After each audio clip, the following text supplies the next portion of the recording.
so stari tako, res na meter stran. Možno, ne? Nam žnima tega, ne? A? Snima šote, snima tega. Prebitni mikrofoni za vprašanja publike. Ano.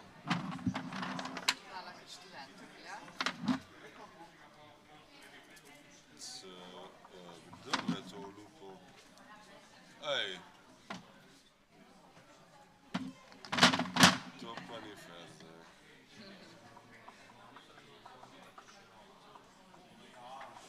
Najlepši Vprašanje? Zdaj imamo še enega morda? Imamo. z dveh strani dvorane. You are in charge. So pa. Ta dvojka bo na uni strani. Može? Pa tega tle. Hej, Si boš zapomnil, ne? Ja, tega bo. kdo me je olupil? Številke. Kaj češ, jaz imam ene te pobliže za... Se piše handball. Da ga vidim ja oddaleč. Pa je hen 3.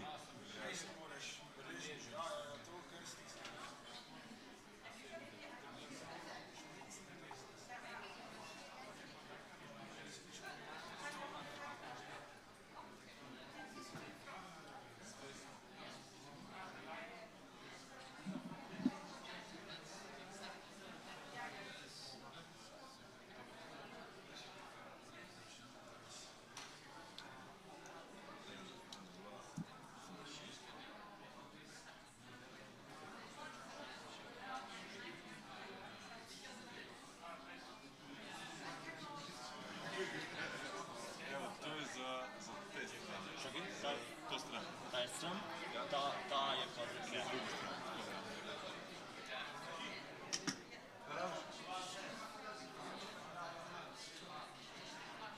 Mogoče imam, ampak mislim, ne.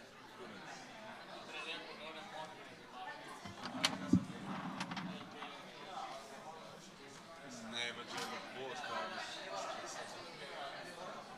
Čakaj, da vidim, mislim, da tle nimamo miš.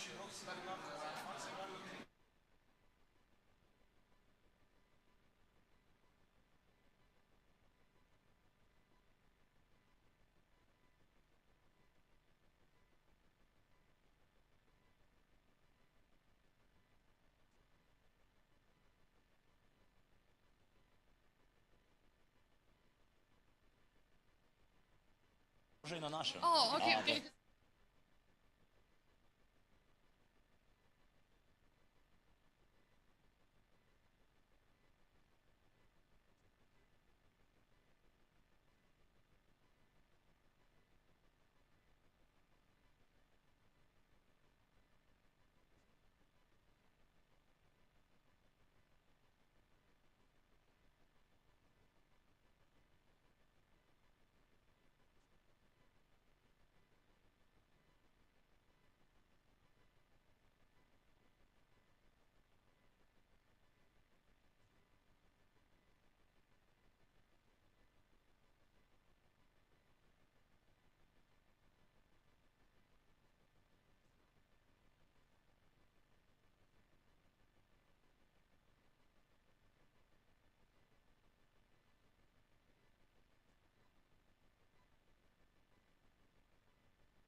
Vam kar začnemo? Lahko. Ja? Ste vi pripravljeni, začnemo? Sam povedal, ali vam ga vzamem, potem boste nadalje. Ja, bom na tem. Vam bom vzel. Sem stala zato, da me uro pazda. Ja, tukaj imate uro. Ja. Odlično.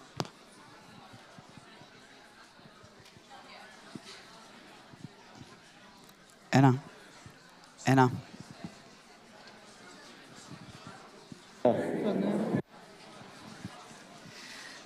A very good morning, ladies and gentlemen, and welcome to the presidential panel at the Bled Strategic Forum. I'm really very honored that two presidents, female presidents, accepted my invitation to come to Bled and share the knowledge they possess. I would like to introduce to you Maia Sandu, the president of Moldova.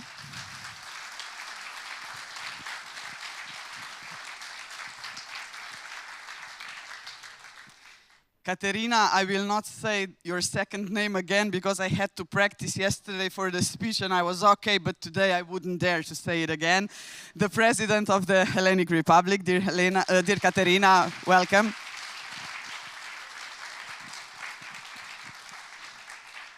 Dunja Mijatovic, my dear friend for many, many years. I don't know what was the time when we first met, but I presume it was around 20 years ago. We were both dealing with human rights. Dunja for all of her professional life. Now I changed to another profession, but still human rights are deep down in my heart. Dunja is now holding a position of the Commissioner of Human Rights at the Council of Europe.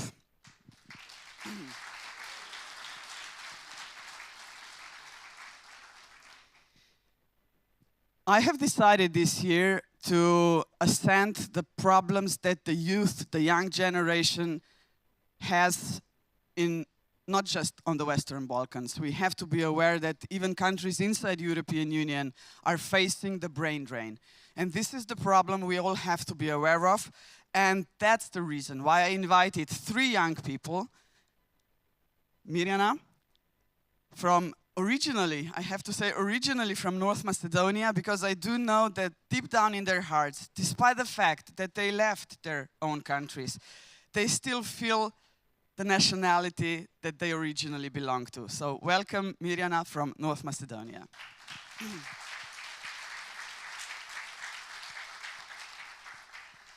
Nina is from Montenegro. Welcome, Nina. And the only man in our panel. I mean, it's so nice, you know, for me to have not even gender equality, not even gender parity, but majority of women today. That was deliberately done, but I think that you will enjoy the debate no matter what. Vehit from Bosnia and Herzegovina, welcome.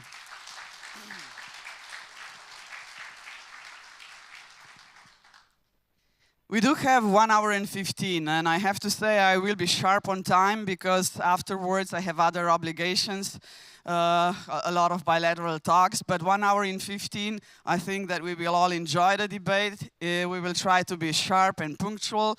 I really do hope that at the end I will have time to offer you a possibility to ask questions. I will start with a number. From 1990 until today, 4 million people emigrate from the states of the Western Balkans. That's the size of 2 Slovenias.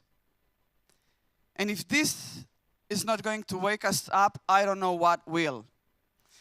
And in this panel, I would like to discuss why the young people are leaving their own countries, and even more important, why are they not returning back?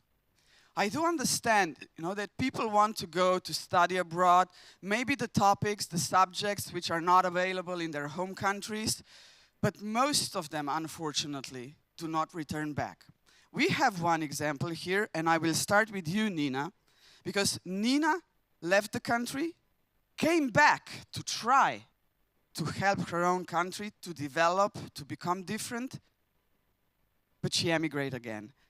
Maybe some of the stories you are going to hear in this panel are in a way sad, but these young people will tell us to our faces today what the reasons are. Maybe we are not aware enough of what's going on in their heads. Because, for example, I'm 55 years old. I can easily tell my age. I never left my country. I didn't have to. And I cannot imagine the reason for myself or for my son, for example, who's 22, to leave Slovenia. But these three young people will explain what was the background of their hard, not easy decision. Nina, please tell us your story. Hello, my name is Nina. I come from Montenegro, from a very diverse family and a very diverse environment, the city I come from. To answer your question directly now, after the, so I lived in Ljubljana. I studied here, obtained my master's degree. Then I moved to Vienna, Austria. And there I worked at the university. And after the COVID crisis started, I found it a little bit too hard to stay there. It is not easy to move to a different country, to obtain a visa year after year, to find a circle of friends, to find a job, and especially when we have this hardship of pandemic. Additionally, so I did move back to my country, and I moved back with an open heart. I wanted to give it a chance to try simply to have my mind clear, so I did try. So I did not have any prejudices. I came back, but I found that I did not feel, let's say, I did not feel very appreciated, and I did not feel even to say, did not feel comfortable. At one point staying there. I was dissatisfied with job opportunities that were given to me. I cannot say that they were not, but the sense of belonging and the sense of purpose I did not have. So I decided to migrate again, and I then went back to Vienna. That's my short answer to this question. So sense of belonging and a purpose is what was lacking. But what do you think in your country should be changed in order for you to return again? Or you just gave up on your country? Because the fact that it's often bothering me, when people leave, most of them, they leave forever. And they just forget about their homeland. And from abroad, I know it's really very difficult to help. But I think you wrote a very important sentence in your introduction. I will use it now if you don't mind. He said that the young people in Bosnia and Herzegovina are blaming those who left, and young people who left Bosnia and Herzegovina are blaming those who stay and don't do enough. So what's the biggest challenge and problem in Montenegro? And you don't have to be politically correct. The presidents have to be, you don't have to be. Thank you for that, yes. So, to answer your question, the answer is twofold. What would I need to return? At this point, and I really don't like to be definitive in my opinion, so I'm not going to say I will never return to Montenegro. It's my country, my family lives there. Of course, I do not want to, of course I want to return at one point, but this point is not now. And to answer a question, I can answer with three different things that I think that could improve and have potential to better the situation. First of all is, of course, education. You need to give the talented individuals this sense of purpose so that in order for them to stay. If not, they will, of course, seek for the better opportunities abroad, and nobody can blame them for this. Second of all, I'm sure that both of them are also going to say this, endemic corruption that we have, nepotism. And I believe that merit-based approach would be a better solution, of course, to give those who deserve, to give them a chance to stay. And the third thing that I would like to mention is this constant politicization of the national identities that we have. We had a plethora of nationalistic speeches in the Western Balkans, of course, everywhere, but I'm just more interested in the region. And I believe that this divisive rhetoric of us versus them, always us versus them, is not something that is helping young people who want to actually escape this atmosphere stay. So we need to foster a more, for me especially, we need to foster a more inclusive dialogue. And if those three things could change and better, I would, of course, as I said, I don't want to be definitive. I would, of course, reconsider going back to Montenegro and trying to live there. But if that wouldn't change, I would not do that before it because, yeah. Mirjana, now it's your turn. Despite the fact that you live in Slovenia right now, and I'm happy and proud that you choose my country to, aspire and fulfill your goals. But on the other hand, I am sad because you left the country that I do like and love, like all the Western Balkan countries. I was working in those countries, for many years, and I've seen many, many bright young individuals or young politicians or even older ones who do want to do something. So share us your experience. What was a push in your case that you left North Macedonia? Thank you. It's a great honor, and I feel really humbled to be with all of you here today.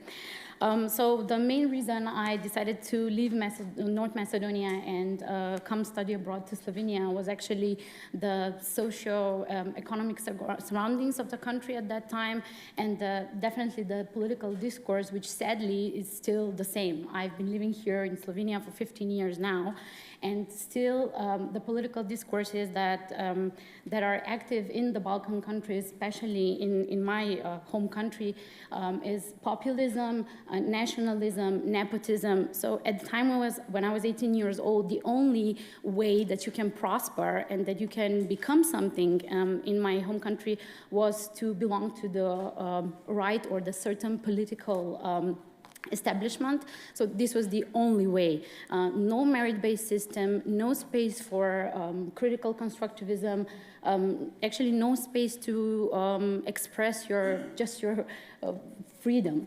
So these were very strong factors that influenced me to leave the country, and sadly I was not an excluded case. Here I would also like maybe to state out an interesting fact that we have this, as I call it, a paradox of the Balkan parents, which actually support children to go abroad because they believe that they will have better opportunities abroad. I mean, some people say that we are the generation of mobility, but I do believe, speaking from my personal experiences, is that my moving abroad was more a necessity than a mere opportunity. So this would, in shortly, be the main reasons why I decided to move to Slovenia.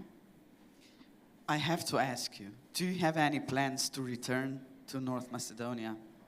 I should relate here with Nina. I do not like to make definite decisions, but I must say that it's a personal milestone that I acquired my Slovenian citizenship in 2018.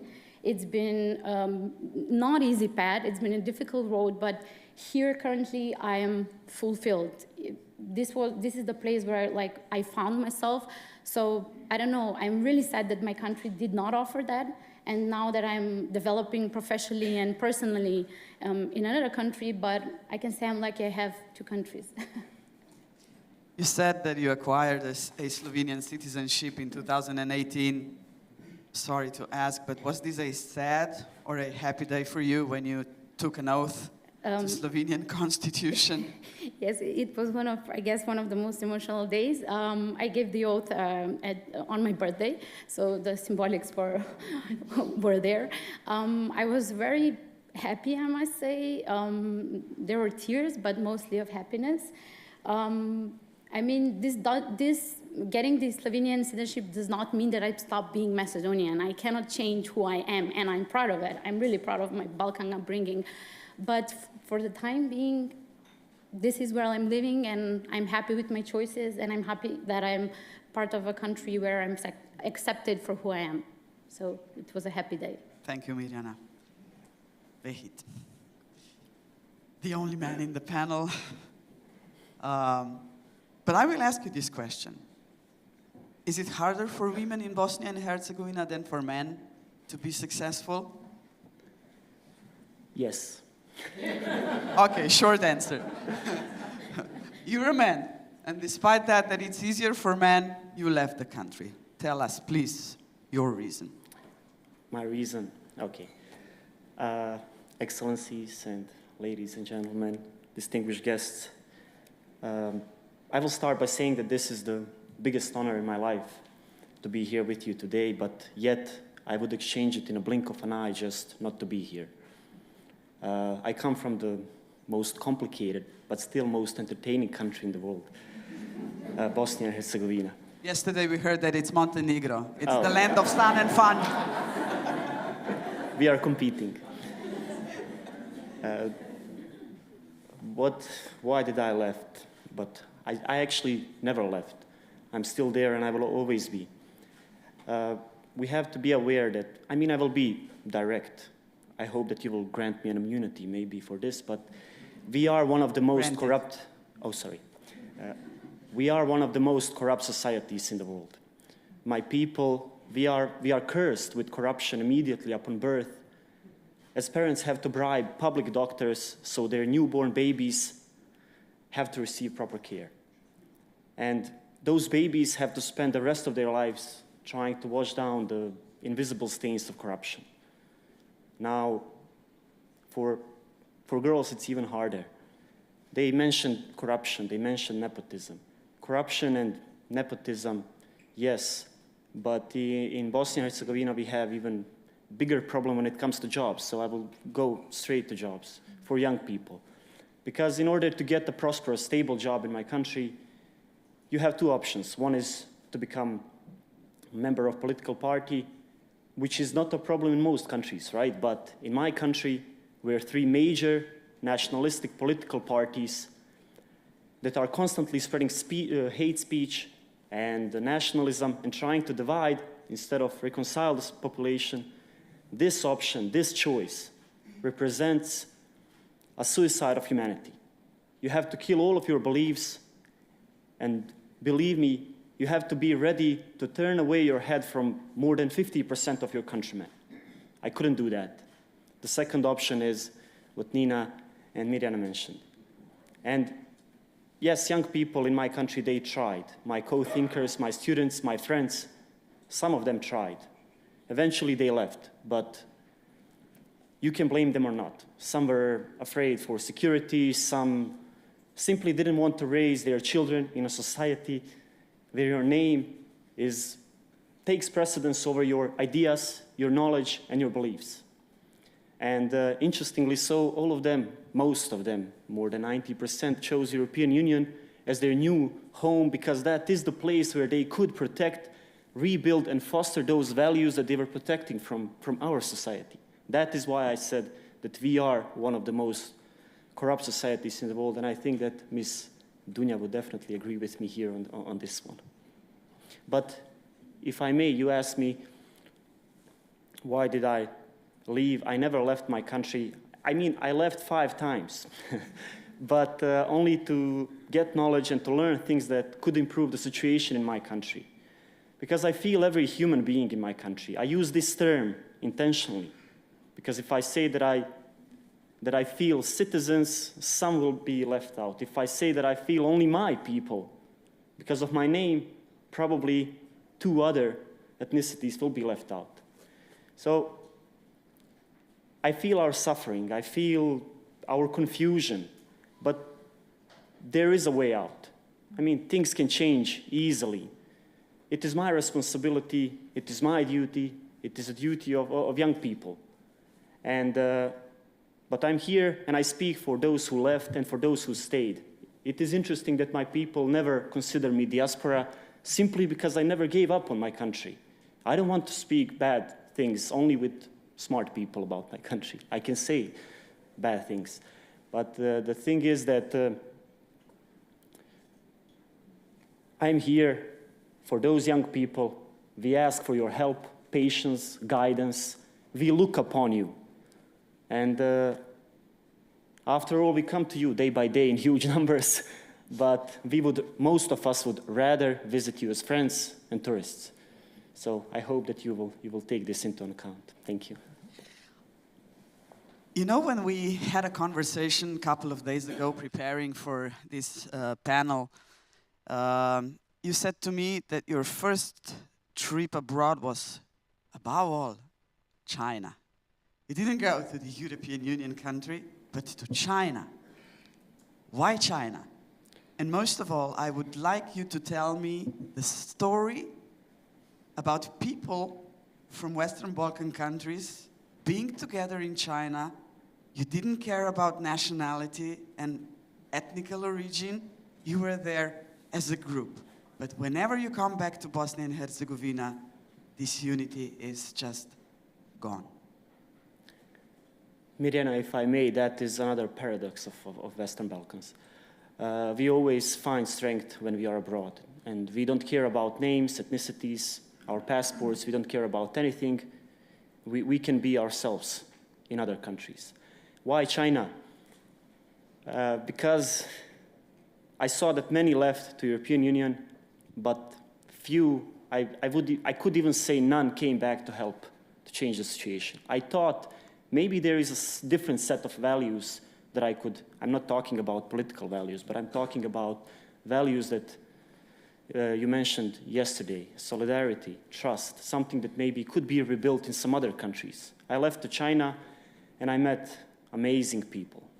I met people from all around the world, and yes, I'm still in those groups, and we have groups, for example, Balkan in China. We have Serbs in China, where I am one of administrators of that group. We have Bosnian and Herzegovinians in China, but we don't have that in our constitution. And so on and so on. But I learned a lot there. I came back, and just because I saw that there is a way out, we just need to rebuild that trust. And believe me, yesterday on that concert, I almost cried just for that video for trust. And you see that the video is, I think, from 2014, so we are already late 10 years, right? So, yeah. Thank you. I think it's the right time now that I pass the word to Dunja, because the connection with Vehid from Bosnia and Herzegovina, you are from Bosnia and Herzegovina, is a natural one. You are, working in the field of human rights for decades. You dedicated your life to human rights.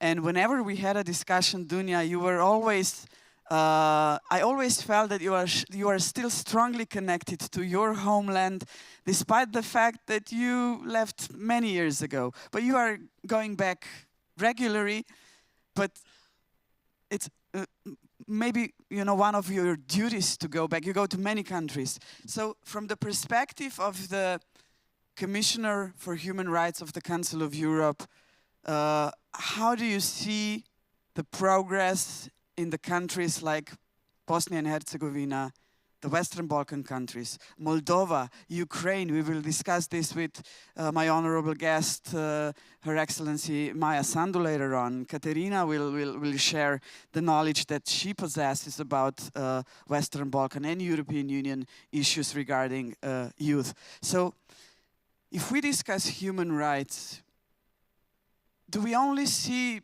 problems year after year, or is this beautiful Convention on Human Rights that we have inside the Council of Europe member states doing any good to our society? I wish you will say yes, because I am a strong believer in human rights, but walking around different countries, seeing human rights and dignity just washed down the toilet, it hurts me a lot, and I presume it hurts you even more because it's your job to help.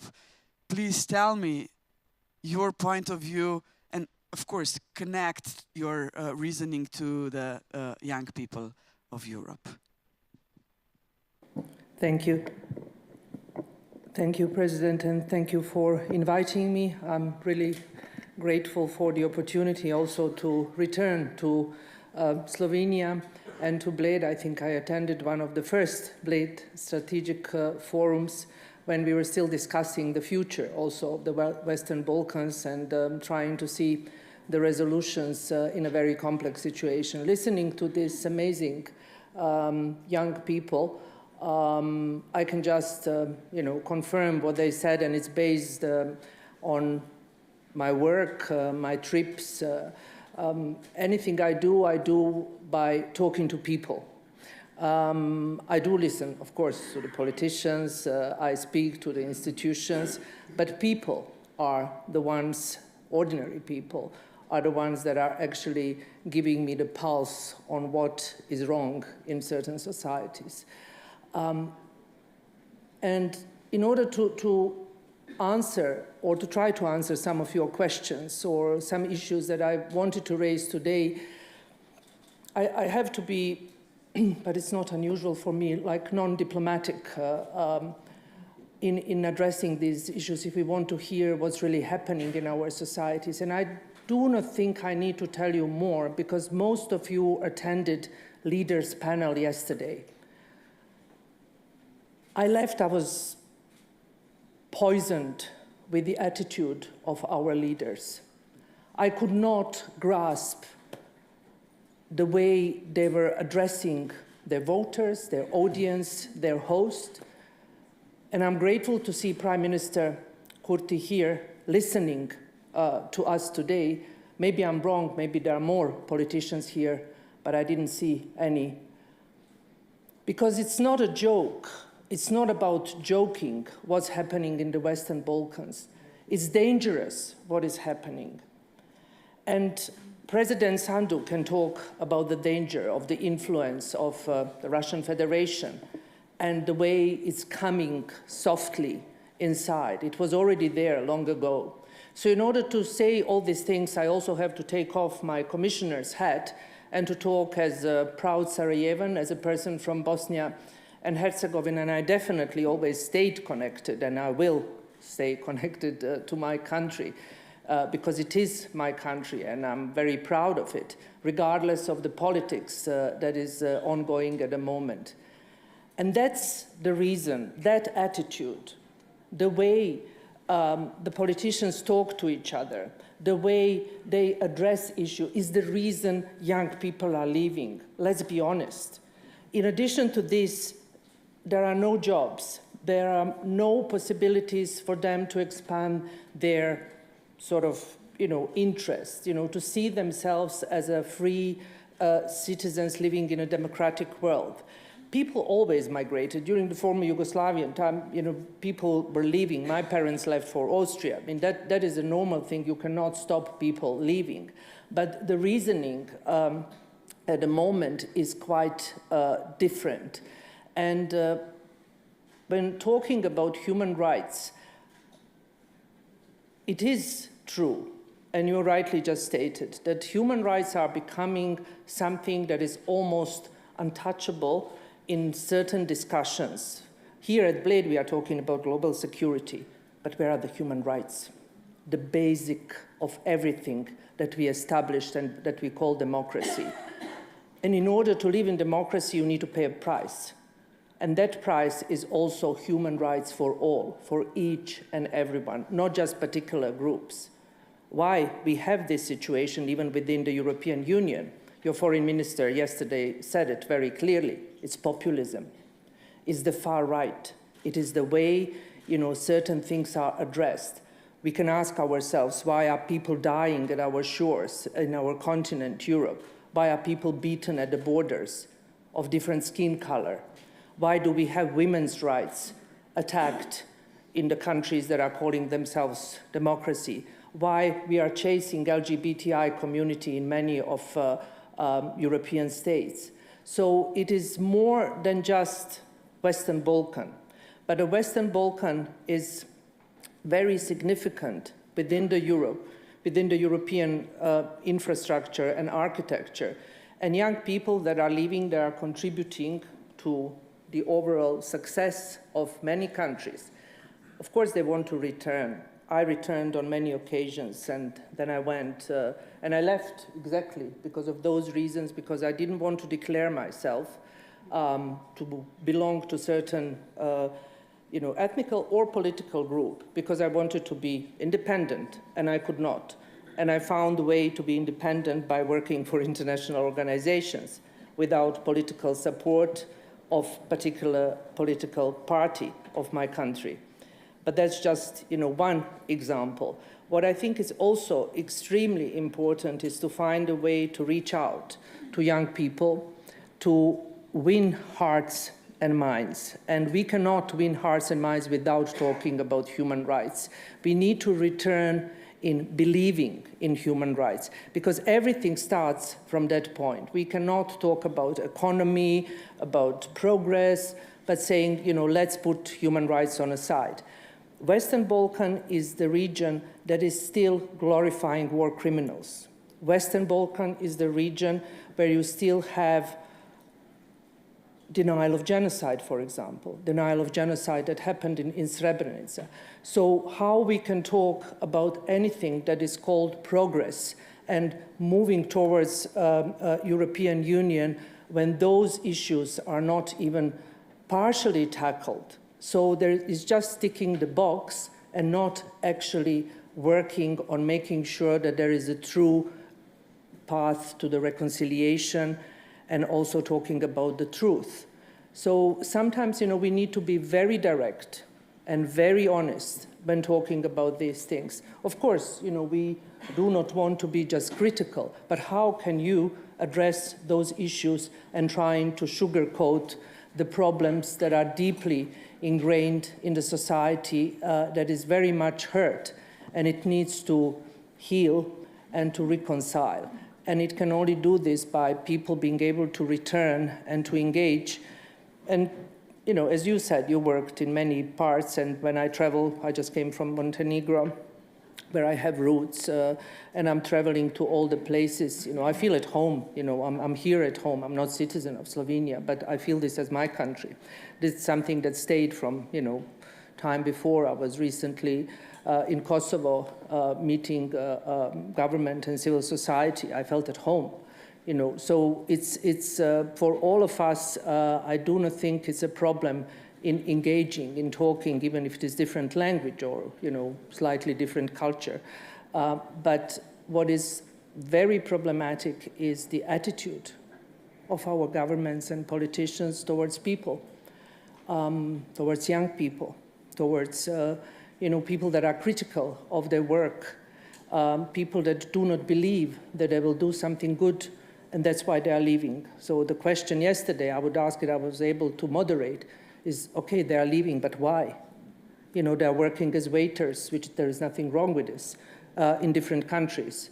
There are people traveling and looking for jobs, that's fine. But the question is more why, and it's not something that I think is funny. It is showing the reality of the way Western Balkan is actually doing at the moment, and I do not think it's rosy at all. Dunja, before I pass the word to my dear colleague Maya Sandu, we were now discussing the Western Balkans, but you, as the Commissioner for Human Rights for all 47 member states of Council of Europe, you have a wider picture of various problems around Europe. Western Balkan seems to be a big problem, also regarding human rights. What about the rest of Europe? Can you just tackle a bit, maybe a connection to Moldova, Ukraine? Russia's out for, you know, obvious reasons. But as far as I know, Russia was the record holder of the lawsuits before the European Court of Human Rights. So, despite the fact that we in Europe have a European Convention on Human Rights since 1953, it still seems that there are just problems.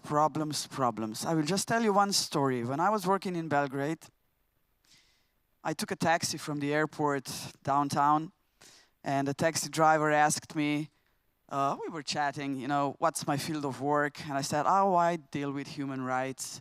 And he said, I will tell it in Serbian right now, and then I will translate. Što više ljudskih prava, to više sranja. It's not easy to translate in English, but more human rights we have, more problems are occurring.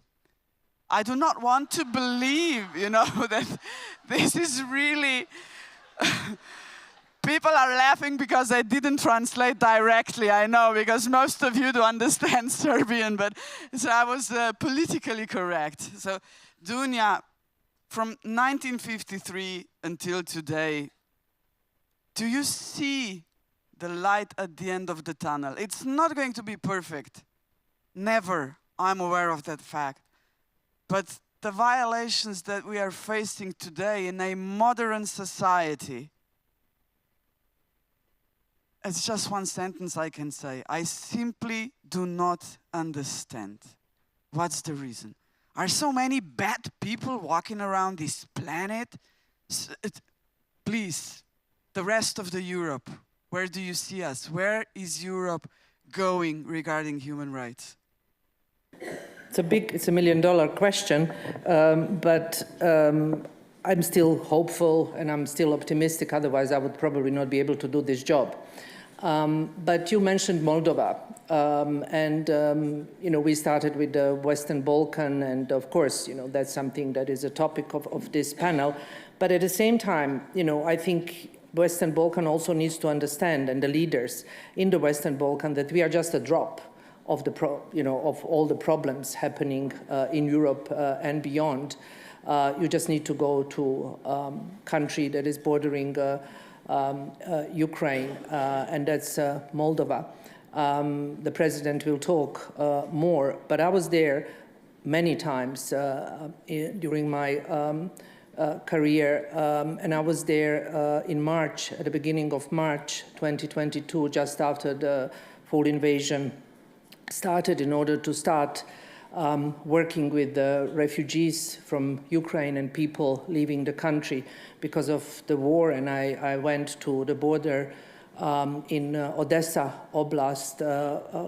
There is a border called, I forgot the name now, but it's, very, important place because people from Mykolaiv and from the regions that were hit badly at the very beginning of the war started coming to small Moldova, where people showed enormous solidarity and the way of taking care of your neighbor and showing that, yes, they can do it, and they are still doing it. Immediately afterwards, I went to Ukraine. I went to Bucha and Borodyanka just after the Russian troops pulled out in order to see what can be done together with my team to cover issues related to human rights. But it is complex and it is very problematic to give answers on direction we are heading to. When it comes to migration, I ask myself, are we becoming a fortress Europe? Is this going to change, the way we are thinking about our continent? When it comes to women's rights, I'm asking myself why suddenly women cannot access basic sexual and reproductive health and rights after decades of enormous success. When it comes to LGBTI community, I'm asking myself why we are suddenly again chasing people, not to mention transgender rights. So it's a pot of that is really, it's almost like a pressure cooker.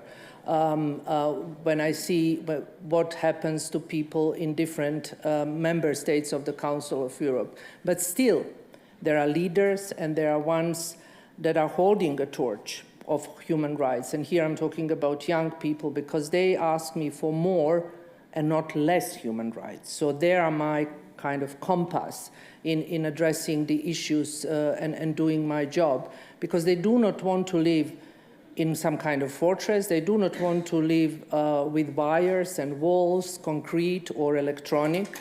They want to live in a free society, in the open society that gives opportunities. Of course, safety is important, security is important for citizens. It's a legitimate right of the government to protect people, but it is not an excuse to continue putting pressure on human rights. And that's why, Council of Europe has a role. You said Russia was expelled, but not the Russian people.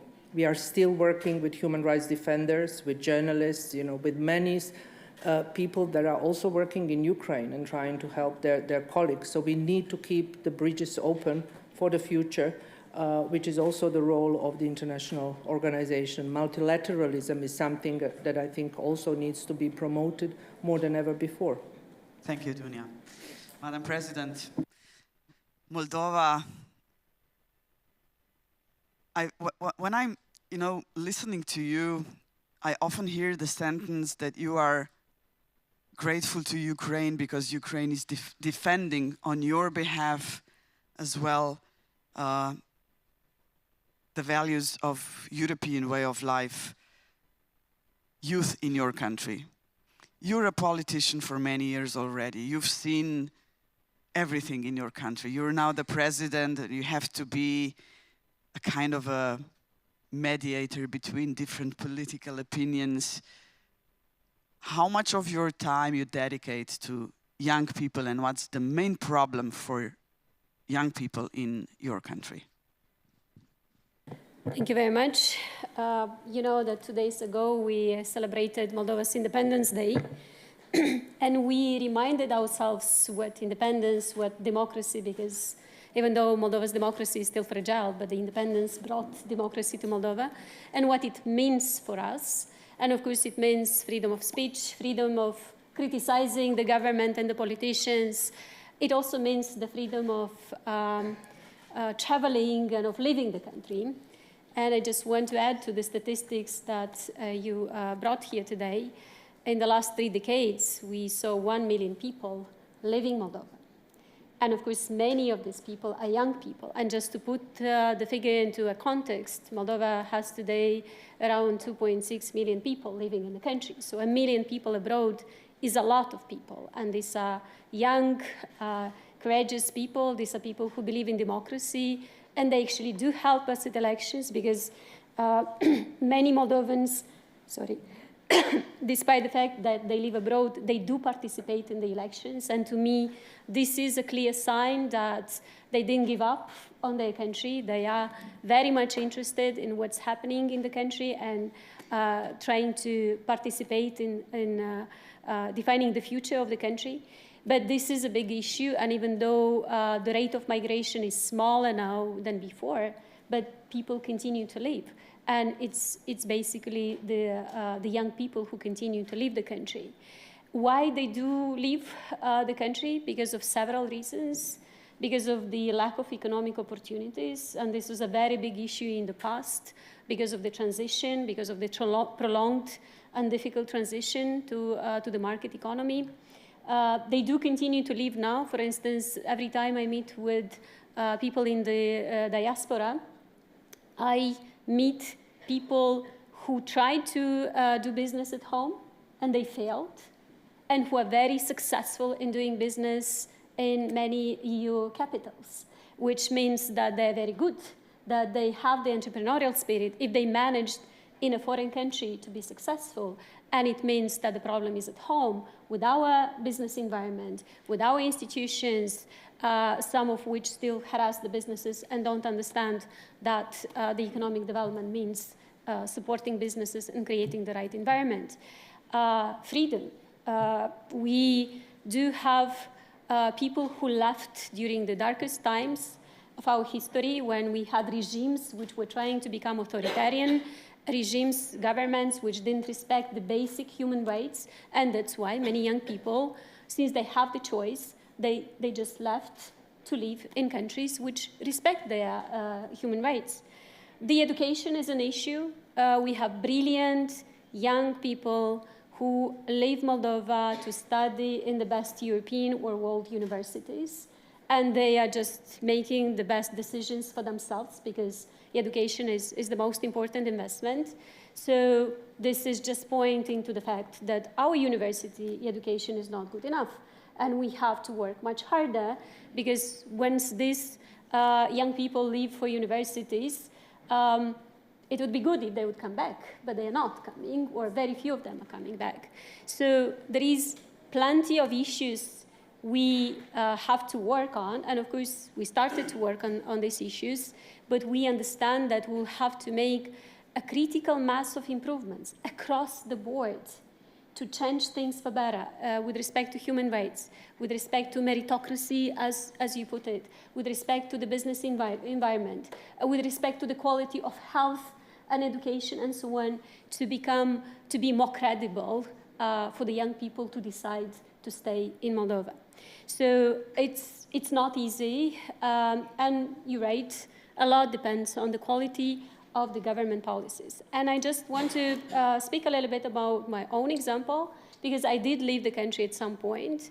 I was planning to go to study abroad, but I was always busy. But at some point, I was so disappointed with the political developments in my country that I thought that this is the right time to leave. So even though I had the plan to go to study, but what pushed me was really the political developments at home. So I left to study abroad, and then I found a job abroad to be able to repay my credit for the university costs. And after a couple of months, after a couple of years, I was thinking whether I should stay abroad or I should try to go back again. And I felt that I want to give myself a chance, one more chance, to go home. Of course, I had a job opportunity because at the time I was asked to go back as Minister of Education because nobody else wanted to take the job. And I was crazy enough to accept the job, not because I knew how to be a good Minister of Education, but because I knew that education was the most important sector and that it was worth trying to change things there. And then this is how I ended up staying in Moldova. And there has been a lot of discussion and a lot of complaints here about political parties. And I understand that not everybody is going to join a political party. But I want to tell you that politics all over the world, and especially in our countries, would benefit a lot from honest people, from people who do not want to get into populism, who do not want to use divisive rhetoric to get elected, because this is very important. So what happened to me and to my colleagues while we were fighting corruption in education, and this was a very big effort, and this was probably the most appreciated effort during my mandate in the education ministry.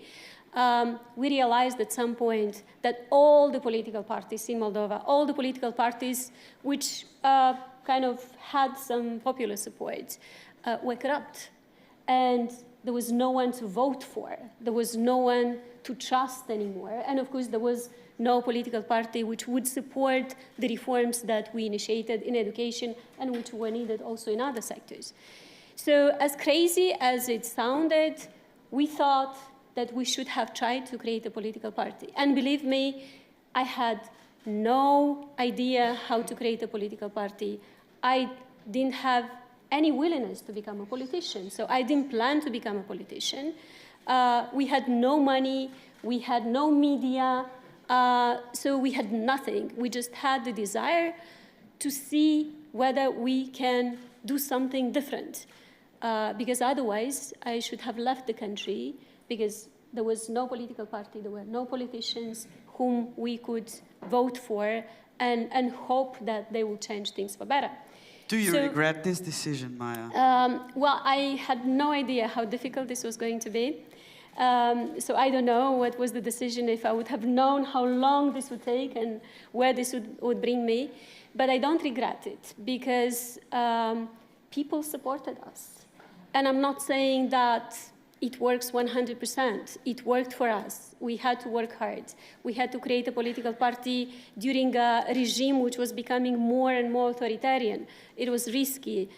We had to do voluntary work for 4 years because we didn't have money to pay people who worked for the party. We worked a lot with young people and with older people, because these were the only categories of people who were not afraid of the regime and of the government, because the rest of the people, civil servants, people working in the private sector, they would be punished for working for the opposition. But young people, like people from the high school even, and from students from universities, they were not afraid of the regime. And then pensioners, they had nothing to lose. And they were also very courageous.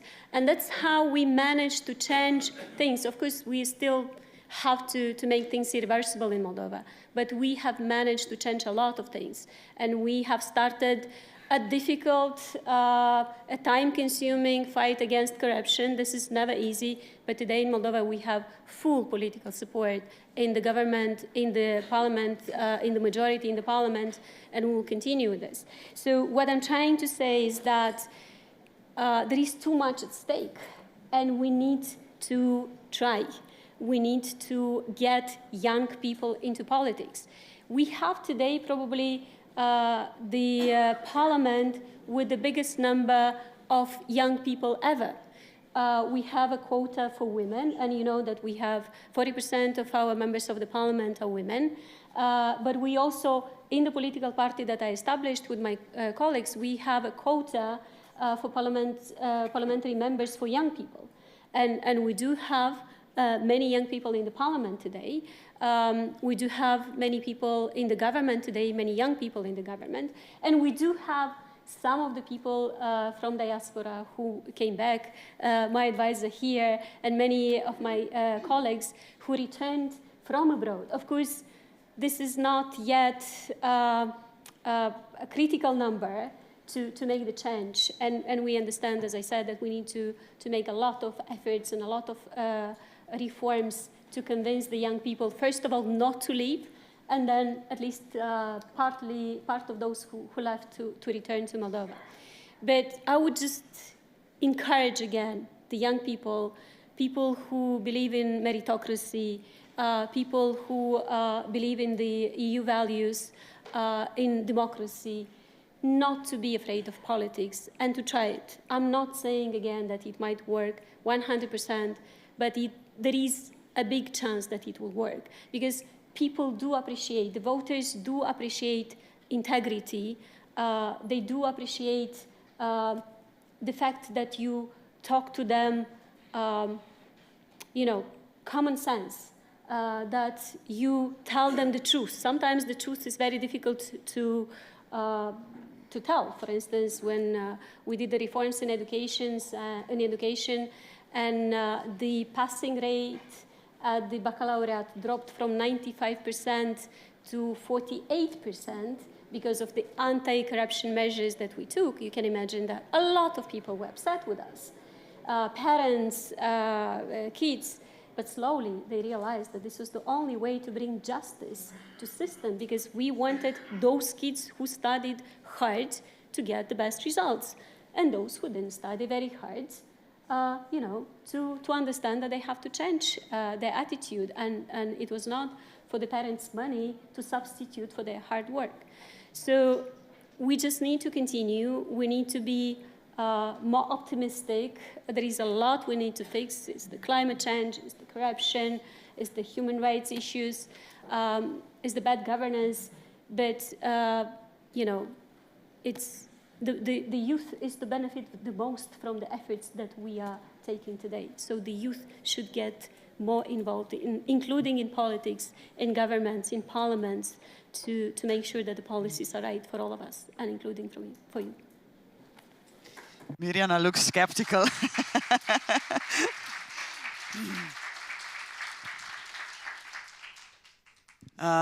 Now we still have 20 minutes. Last but definitely not least, Madam President, Katerina, Greece is in European Union from 1978. Did I? Yes, somewhere like that. Yeah. Listening to all the panelists, Madam President, what's your point of view? How would you explain the situation in Europe, in Greece? I presume that, Greece and Slovenia do not have so many problems as the countries where the panelists are coming from. But nevertheless, every single country is facing the brain drain. Greece was heavily affected by the economical crisis in 2008. How did Greece tackle the problem of emigration, and how you as a president discuss the youth problematic.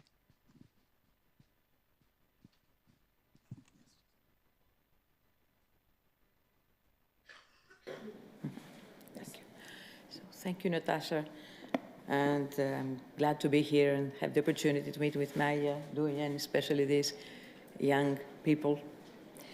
Allow me to make a detour before answering to you, a small detour, because this summer, Greece and Slovenia and many other countries were faced some very severe climate change effects.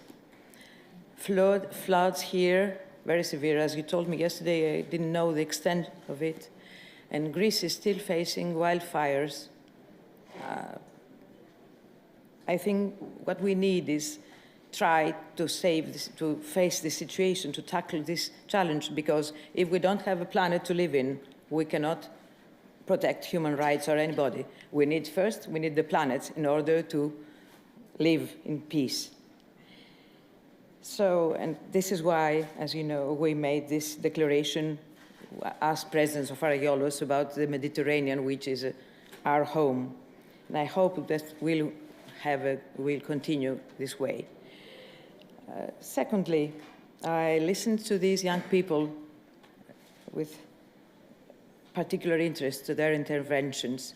And I think what they said is strongly related, this panel is strongly related to the panel yesterday, which had to do with the leaders of the prime ministers of Western Balkans and how has it been 20, 30 years and still the situation is not accelerating so fast, their integration. Greece has always supported the integration of Western Balkans. European Union and the people in Western Balkans are going to profit. It's a win-win situation, but the more the merrier. We are better if we're all together, but also if we share the same values. It's important to share the same values: democracy, freedom, the rule of law, all the human rights. So, as these young people made us clear see, is that people sometimes leave. It's like in relations. We leave maybe sometimes because you love too much. Those young people left their countries because they loved them so much, and they couldn't bear the situation. Maybe they could share and they could profit from the example of Maya, who gave. Maybe I was thinking about it when I read your interventions back home, that maybe you are the leaders of the future. These people who leave and go elsewhere to find a better future. But still, of course, anybody loves the place he's born in. So populism, nationalism, nepotism cannot prevent from loving your country. And it's really sad because, it's a verse that says that your home is the place you cry in. So everybody knows where home is. I hope that in the future we'll see this situation going this way, because, as I said, Europe has only to gain from this integration of the Western Balkans.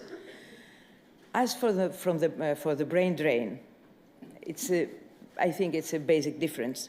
The youth, Greek young people, did not leave, I hope, and I know so, because of this lack of values in our country. I think in democracy is a challenge every day, is an everyday fight for democracy. So you never have the whole of it. But it's the best we have. So in Greece, of course, we have problems, but not so important. So mostly they left, as you said, because of the economic crisis. We had a big problem there for years, and they tried to have better job opportunities and who were comfortable with their qualifications. This is why they went to other countries in Europe or Canada, US. And the government is trying to, there are some plans now from the brain gain, as they call it, and they are trying to do so, but it takes time, because you have to have a better economy, to have better solutions. And in the meantime, these young people have made their life where they are. So this is not so simple. But I hope that, and there is also another way to read it, because multilateralism and we're all people of the same world. So I'm glad that there are Greek young people who are living elsewhere, and there are ambassadors elsewhere, and I hope they are prosperous where they live. So we must not see it only from this way.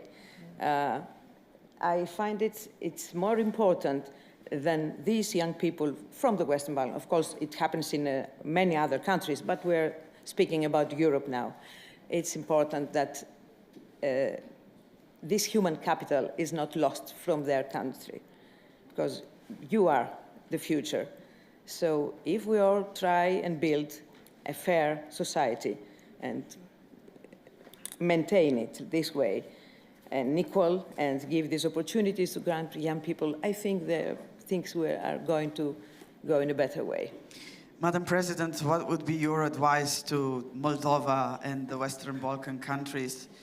I know what your answer is going to be, but is it the right path, the path towards European Union? Oh, yes, definitely. Why?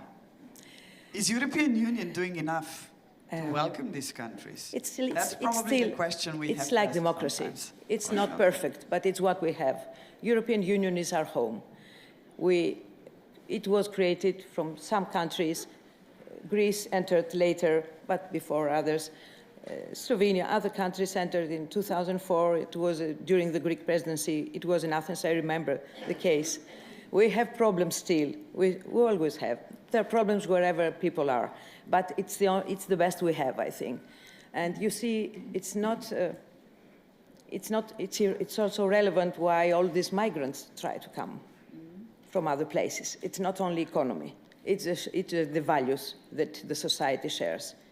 I think it's my opinion that it's the values also that are important for Europe. So I visited Kyiv and Borodyanka and Bucha some months ago.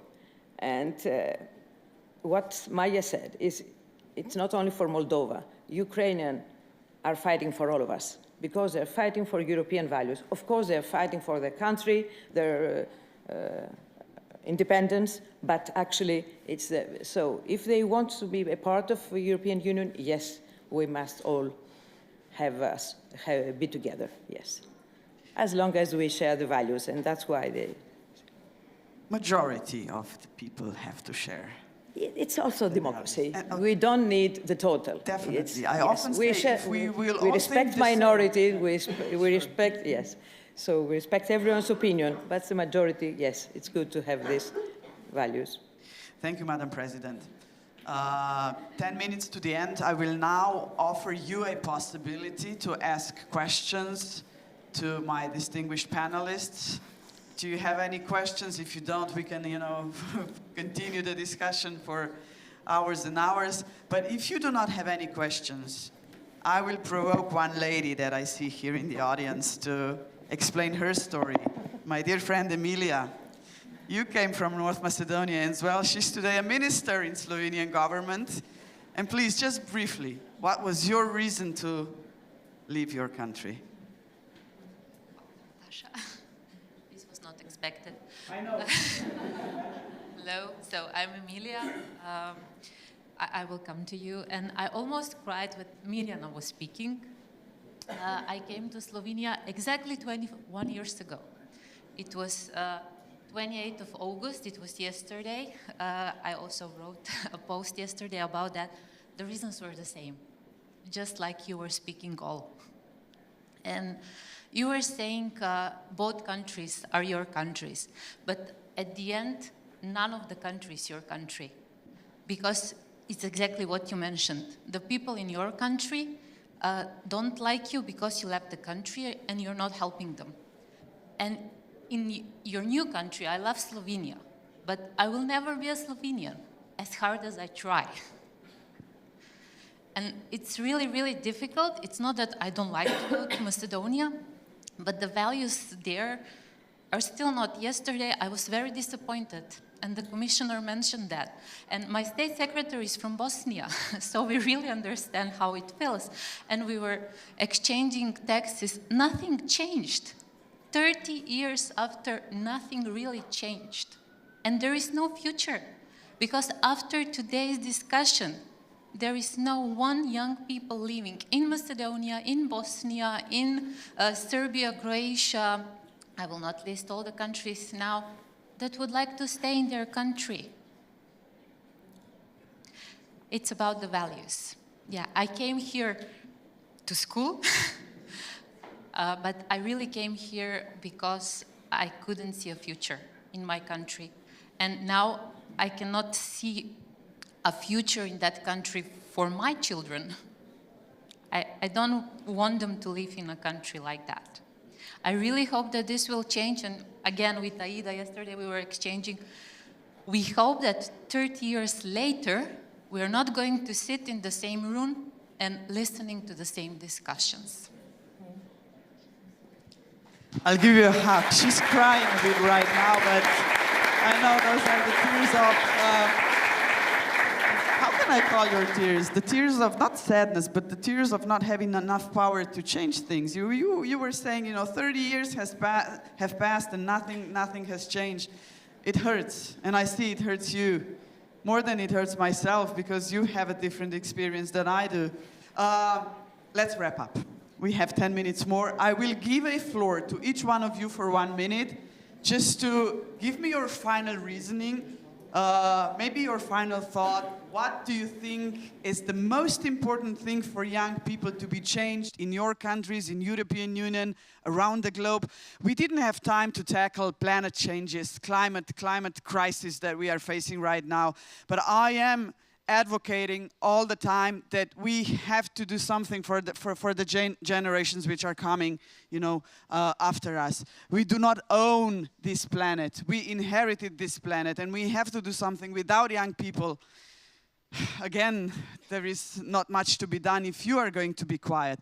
Let's start here. Mirjana, the final word from your side. Yes, it's been really a fruitful debate, so I'll really keep it short. I believe that beside all the obvious reasons for which personally I'm not living anymore in my home country, I believe that there is still a hope, and I believe there is still an optimism, because if young people engage and if we create a more compassionate society where we have more mutual respect and trust to one another, with each other, I believe changes can be made. So solidarity, trust, and mutual understanding. This, I believe, are the foundations we must build upon. Thank you. And not giving up, if I understand the background of your tone. Yes, definitely. Nina, please. Thank you. I just want to address two things that I have heard. First is the political participation. I fully agree.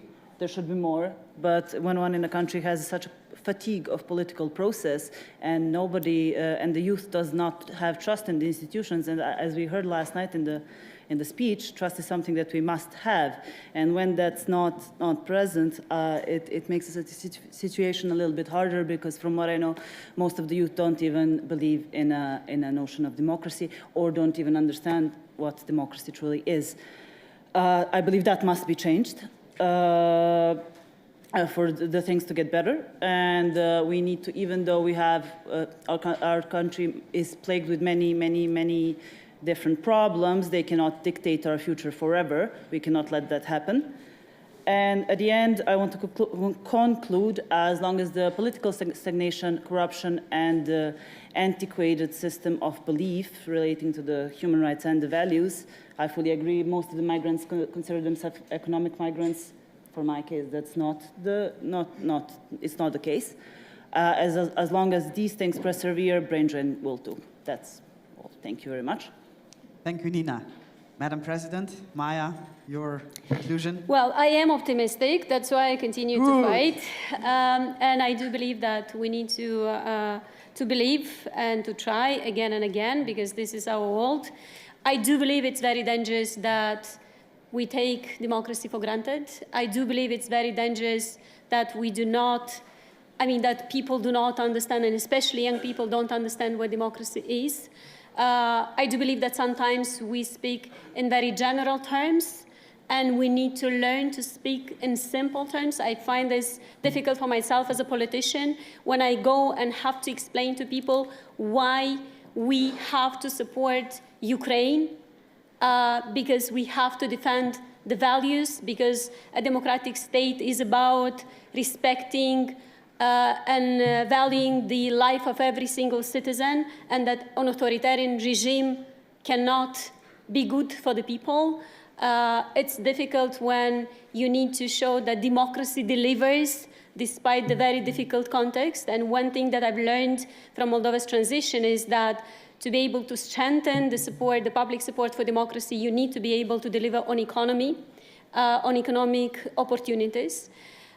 So we just need to understand better what's the language of the young people. We need to help each other, but we need more involvement from the young people. It's really about their world, and the young people are not the future, they are the present also. Madam President, Katerina, thank you, Maya. I will just give you an intro sentence. Are young people in Greece interested in politics? And then the wrap up, please, from your side. Not as much as they should, yes.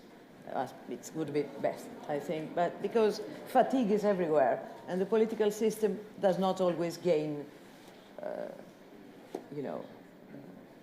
faith from young people because they see the problems. But also, it's very sane that young people are protesting and discussing things more and sharing, if, of course, they are strong supporters of values. And I strongly believe, and maybe it's a part of an answer for the Western Balkans, that it's time for the younger generation to pass to the leadership. When the leadership comes to the younger generation, maybe the answers will be much easier.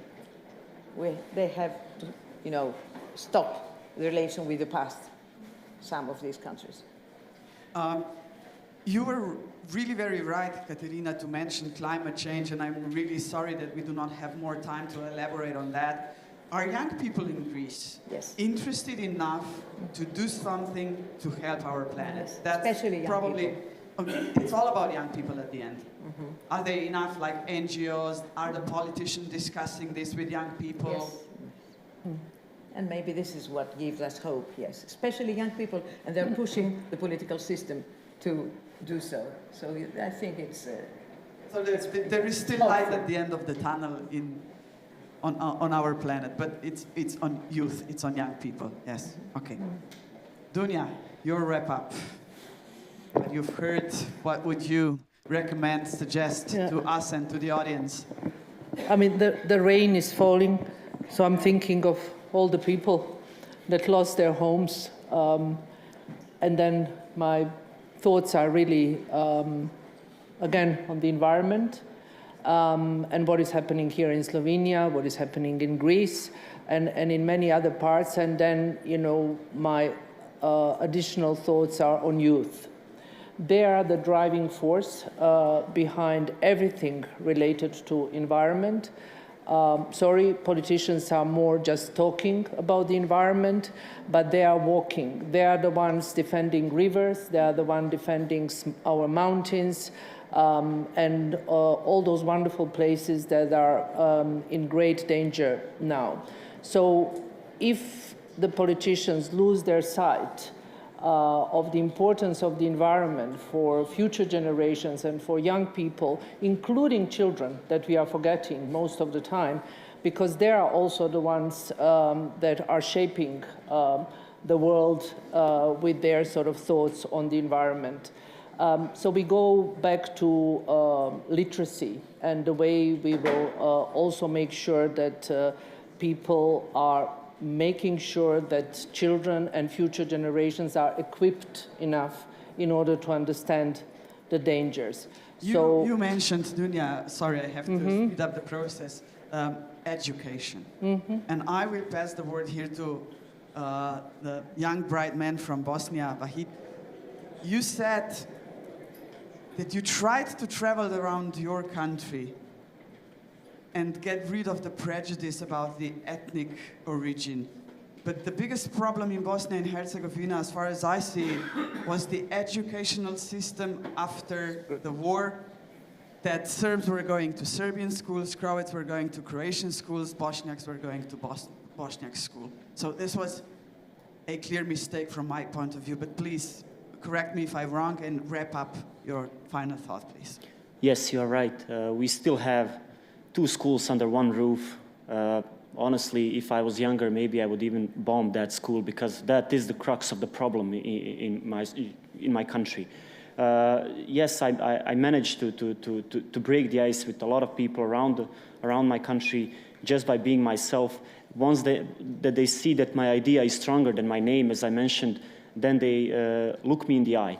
Chinese have this beautiful saying, my friend told me once during the dinner, that if a Chinese looks you in the eye during the dinner whole time, it means that you have a friend for a lifetime. And that is what we need.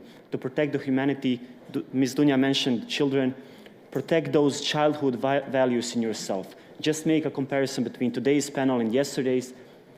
It is, wise man doesn't need more. You can look in the eyes of the panelists and you will see the difference. You will see that there is solidarity and there is humanity, and it is worth the fight for it. Thank you. Thank you.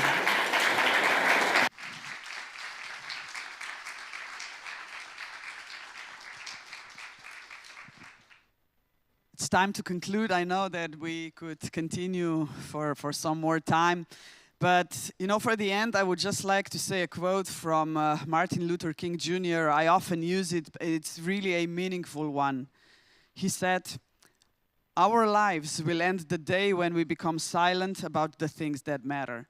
And this is what I want to pass to you as a president of the Republic of Slovenia. You've heard many stories. And just one more sentence to really end. We do not need less Europe. We need more Europe. Thank you to all of you, and especially thank you to my distinguished guests. Good luck.